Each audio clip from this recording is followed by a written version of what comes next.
বন্ধুরা আমার, বক্তব্য দেওয়ার কিছু নাই। আমাদের সবার দাবি একটা, তা হচ্ছে আওয়ামী লীগের রাজনীতি নিষিদ্ধ করতে হবে। আওয়ামী লীগ 1975 সালের 25শে জানুয়ারি বাংলাদেশ লেবার পার্টি সহ 17টি রাজনৈতিক দল নিষিদ্ধ করেছিল।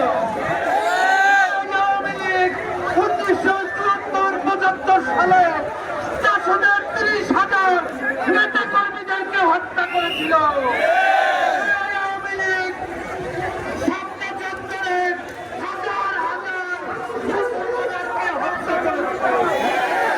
আওয়ামী লীগ সেনাবাহিনীকে হত্যা করেছে।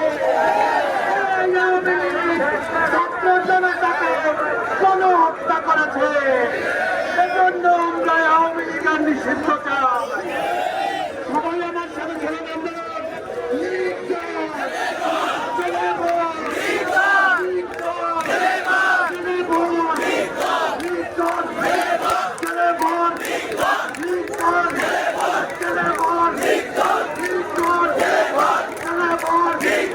আওয়ামী লীগের রাস্তানা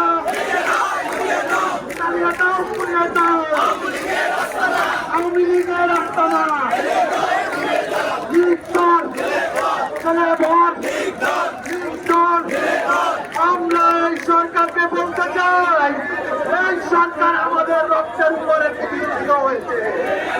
ডাক্তার মোহাম্মদ ইউনূস এবং ডাক্তার আসিফ নজরুল, আপনারা নতুন করে সরকারকে পারবেন না।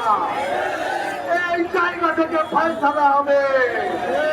আমরা আপনাদের দিকে তাকিয়ে আছি। 5 তারিখে ফয়সালা হয়েছে, বাংলাদেশে আওয়ামী লীগের রাজনীতি চলবে না, চলবে না। আপনাদের সবাইকে ধন্যবাদ। বাংলাদেশ জিন্দাবাদ।